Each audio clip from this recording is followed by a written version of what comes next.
Hello and welcome, or welcome back, whatever the case may be. I'm Jimbo, and I figured I'd introduce you to my wife. This is just the third video except for the intro, and this is my wife, Mary. Hello. We are going to start this off. This is actually a two-subject one. First one's going to be a little more serious and probably unexpected, but sleep apnea and CPAP machines. I was not a snorer, right? Nope. Okay, except for when I had a bad cold or something, you know, like most of us. I'm on a little verge of one right now. But for the most part, I didn't snore. But what would you hear when I was sleeping? I would hear you gasping for air, stop breathing several times when I happened to be awake and you were sleeping. Yeah, and according to the test with the VA that they had me do, it's not uncommon for people to stop breathing up to like 200 times in a night. The number is it's just nuts. And so doctors, whether it's VA or regular hospital, whatever, they have different ways of testing you. So my point is, this isn't really a retiree thing. If you're going to retire, if you have retired, no matter what age, if you suspect anything for sleep apnea, get checked. It might not seem like a big deal, but my buddy Q-Ball, he had his old boss down in South Carolina, and his old boss had lost his only son in his, I think, mid to late 30s for severe sleep apnea. A lot of us aren't really severe, but it really helps. So I was feeling sleepy during the day, you know, falling asleep easily. If you're reading, watching TV, driving is the worst part. You have any of that kind of stuff, it's definitely worth getting checked. The thing that I learned from my buddy Q-Ball and his old boss was it is hard on your heart. It damages your heart. You're short on oxygen and things, which is obviously terrible for you. So the serious part about this is if you suspect that or your spouse suspects it, go ahead and get checked. I will say, I have another friend who his wife snores all the time. She won't admit it, just won't. And I feel bad for that because she could be hurting her own health if she doesn't go in and get checked for that. So don't let pride get in the way, whether you're male, female, whatever, and go ahead and get checked. One other thing is my buddy Pup in Indiana. His wife's on the machine, but he's on the machine now. And the way he described it was, because I talked to him before I went, his description of it was life-changing. And I thought, yeah, that's pretty strong words, but that's an old retired military guy telling us that there. And what my experience was, when the machine went on, it ramps up on pressure a little bit, and then it comes up to a pressure that they set for you based on the evaluation. And if I know I've got the experience with fighter pilots, and I worked on all their equipment and stuff, and they had masks for positive pressure breathing, and so it shoves air down your throat. So it took me, and they say it'll take you 90 to 100 days to get used to wearing it. And so when I had the thing on, and I usually sleep on my side, I could feel the pressure, but if I ever turned on my back, it would just blow out my cheeks. And so it was just kind of wild there. And did you hear a bunch of like leaks, like air escaping? Oh yeah, especially it sounded like I was sleeping with Darth Vader once in a while. She said there ain't going to be no Darth Vader stuff going on here, she told me. So I abided by that. Not sure what she meant by that. But anyway, it did take some time, but it's pretty wild now because it's been 15, 16 months. And when I'm laying there, and you know, I might wake up in the middle of the night and unstrap it and rub my nose and put it back on. And there's full face masks. There's one that just cover your nose. There's the docs will take care of that for you. But now, when I'm laying there and I can wake up in the middle of the night and I just feel like I'm breathing lightly, okay? No labor to it, exhaling or inhaling. But when you pull it away from your mouth a little bit or something, it just pours air out. So it was pretty amazing on how that forces air down there, but you do get used to it. and the getting used to it, it just really feels like you're just breathing normally. It's just pretty wild. And what it does with the forcing air is it just opens things up and keeps them open. So anyway, that's longer than I planned on going with this part. So thank you for your participation, Mary. You're welcome. My buddy Pup also calls her Saint Mary for putting up with me, so that's I can understand that. She understands it more than I do, I'll put it that way. Here's the point. Before retiring, you're ready to retire, and then you've gotten retired. Maybe you've been retired for a while. Like I said before, I've been retired for 5.5 years, but an opportunity has come upon me.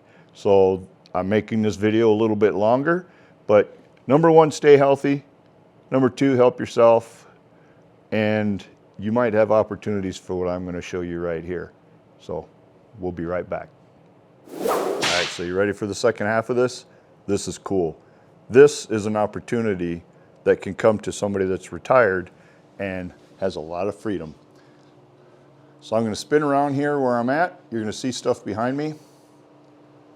It looks pretty darn cool. A lot of outdoor stuff, a lot of hunting type stuff.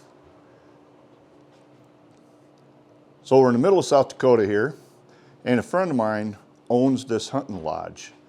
He's owned it for a long time, I think at least 10 years. He's got a board that basically runs the thing. They have some employees. And I'm just going to keep walking around here. I'm not scripted here at all. This is a kitchen area. We walked out of the living room area. They've got like an industrial kitchen. Yep, back there behind me, back where Mary's out there. And the light's not on, but back in here, I'm backing in there. There's a room for everybody's hunting gear. Oh. I'm getting a phone call from my buddy, so I'm going to be right back. All right, I'm back. That was my buddy calling. He's on his way, and his wife's on the way, and it'll just be the four of us in the whole place tonight. But I think I stopped. We were in the mudroom here, just showing you a little bit of that in the semi-darkness. And they've got clothing here. They've got an office. They've got shelves that they sell people. I'll give you a little better look at the kitchen here.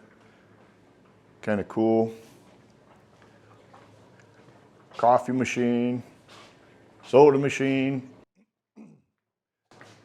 And I'm not gonna go way down, but that's the lights, and they got a bunch of rooms down there.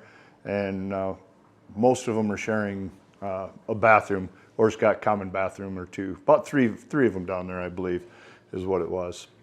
We are in the main lodge right now, and there is another, what I would call a shed, and half of it is a shed. They use it for storage and such, and the other half, the west half, is 2 stories, and I think they can sleep about 17 people or so in there. And they have a couple of the rooms are for the guides, and those 2 rooms just share 1 bathroom, so they have a little bit more privacy there. The point is, my buddy lost his manager for this place, and they have 8 events scheduled for this fall. And you start about the middle of September, get done the middle of December. Sorry about the lights behind me. And he is looking for somebody to take that position. Now, I'm not really interested in something, year round, because the manager would also do the bookings and things. You wouldn't be working hard all year long. You have your busy part in the fall mostly, but it is a private place, so they can hunt outside of the regular season and things. So most of the work is through the fall, about 10, 11 weeks, 12 at the most, something like that. But it pays pretty good, and we're just here visiting, and we're just going to check it out, and then we will talk and make some decisions a little bit later. Just the fact that we were considered to take the position was pretty interesting, kind of fun. And the deal would be that Mary and I would probably share the duties, and then earn a pretty decent paycheck doing it here too. And she's going to give me her opinion a little bit later on after we stay the night here, and then we're going to see some action tomorrow. There's actually a men's retreat that's coming here, so we're going to stay out of their way, make sure the men have their privacy, and then Mary and I are going to head home tomorrow, and we'll be talking over some things, and then see my buddy again a little bit after that. Just having an opportunity to be able to say yes to something like this is pretty sweet. The point of this video is, no matter what your age, take care of yourself, and if you suspect sleep apnea at all, take care of it. Oh, I remember one thing I was going to tell you about taking care of yourself and stuff with your heart. In the South Dakota Air Guard, we had flight docs, and years ago they used to give us more physicals more often than what they do now. But we had one flight doctor there who was a veterinarian before he was a doctor. That's my kind of doctor, because when you're a vet, the patients can't tell you where it hurts, but they still figure things out on how to help that animal. But anyway, that doc, sometimes the other docs would raise their eyebrows at him because he would do little procedures in the office that some of the others just wouldn't do. The thing that came up during my physical with him at that time was I was a little bit high on the blood pressure. He said a lot of things don't concern him, but he said the long term of even slight high blood pressure, he said with the heart and possibility of stroke later and all that, he says that concerns me. So he doesn't usually prescribe a whole lot of stuff if he doesn't really feel you need it, but he told me get on a little bit of blood pressure medicine. So when I combine that information with the sleep apnea stuff and how things can creep up on you, man, it's just wanted to let you know that people care about you and you want to take care of yourself. And if you do take care of yourself and hopefully things go well, you can just keep living through retirement and you might get opportunities like this. So that's all I got for right now. Thanks for watching.